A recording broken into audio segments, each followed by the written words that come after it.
एक आदमी मांस खाता है, बहुत आनंदित होकर जाता है कि ये वाला दीजिए। और जैसे जो वैष्णव है, भगवत मार्ग के प्रतीक, जिन्होंने कभी, वो उस गली में जाते हुए घृणा करेंगे, लेकिन वो आदमी बड़े शौक से वहां जाएगा और नगद नगद पैसा देके कटवा के ताजा लाएगा। समझ रहे हो? एक आदमी वहां से जाता है तो घृणास्पद भाव लेके, कैसे इस गली से निकल जाऊं, और एक आदमी जाता है आनंदित होकर के उसमें। एक आदमी है जो अपने संयम और पवित्रता से, वो उस मार्ग से नहीं जाना जाएगा जहां मदिरा पी जा रही, जहां ऐसा। और एक आदमी है कि छीन झपट के पैसे लेके वहां पीता है जाकर। ये रुचियों की वैचित्रता है। कौन बांध रहा है तुम्हें? तुम ही तो बंधे हुए हो। ऐसे ही समस्त भोगों में कौन सा भोग ऐसा श्रेष्ठ है जो पवित्र और महान हो? हमें बताओ। सबसे ज्यादा चरम सीमा का भोग संसार में काम सुख रखा गया है।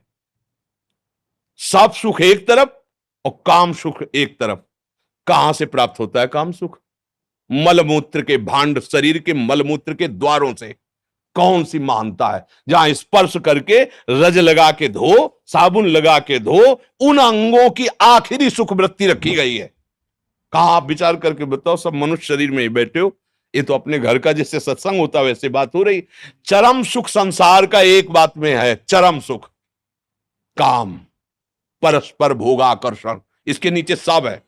माता पिता छोड़ देगा, जमीन जायदाद छोड़ देगा, ज्यादा पड़ेगी तो फांसी लगा लेगा, लेकिन काम सुख नहीं छोड़ सकता। आखिर देख लो, आंखों में उठा के देख लो, पूरे परिवार का कत्ल करके भाग जाएगा, भाग जाएगी। जो आप शब्द देख लो, किसके लिए? बोले हमारा फ्रेंड है। किस बात के लिए? ना उसके तत्व को जानते हो, ना उसके तत्व को जानते हो। बिल्कुल केवल शरीर आसक्ति। और वो शरीर आसक्ति अगर उससे सुंदर भोग मिल गया तो उसको त्याग देगी। भर्तरी जी का चरित्र पढ़ के देख लो, क्या है ये, है क्या? बोले बड़ा आकर्षण। कहां आकर्षण है? मलमूत्र के द्वारों में। फिर आपको चुभेगा। रमा विलास राम अनुरागी तजत बमन जिमि जन बड़वा। जैसे उल्टी की जाए, कौन देखना चाहेगा उसे? कौन देखना चाहेगा? ये कौन सा भोग है ऐसा? बर्फी पेड़ा शीशा में रखे अच्छे लगते हैं, 2 मिनट के बाद खाओ और लील जाओ और उल्टी कर दो, फिर देख ले कोई। वही पदार्थ है वही, और 6 घंटा रुक गया तो इतना बदबूदार नीचे से निकलेगा, कोई देखना नहीं चाहेगा। क्या है यहां सुख? कौन सा सुख है?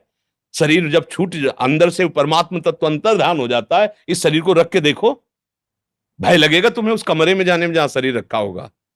शरीर देखने लायक नहीं रहता। क्या है सुख? हमें बताओ कौन सा सुख है? भ्रम।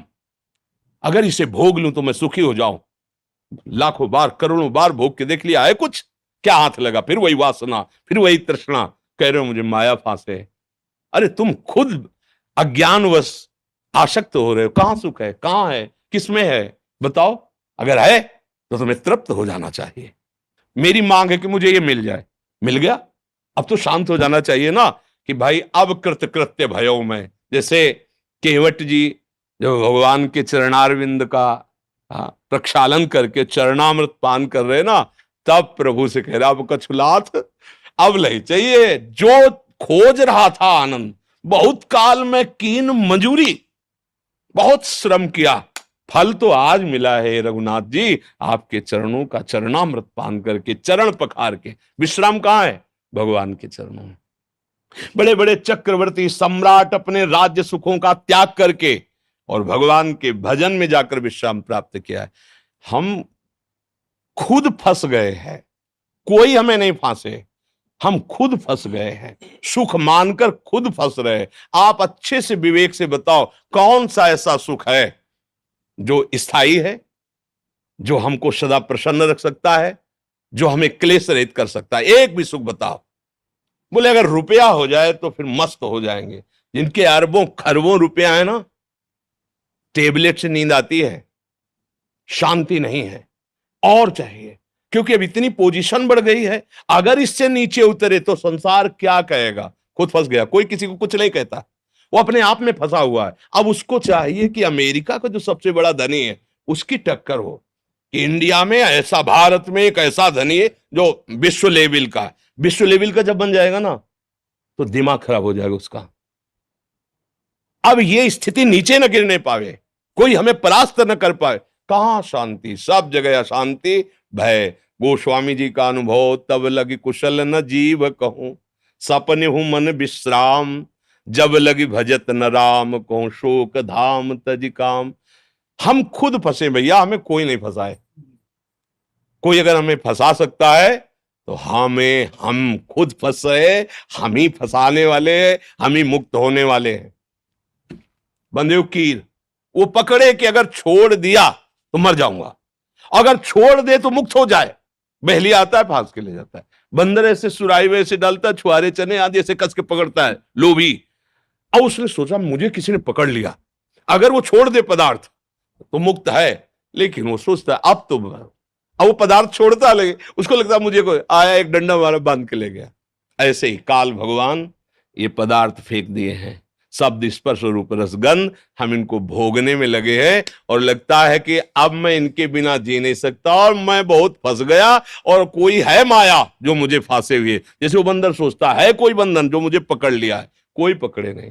एक दिन एक महात्मा किसी राजा से मिले तो राजा ने कहा महाराज सदुपदेश कीजिए।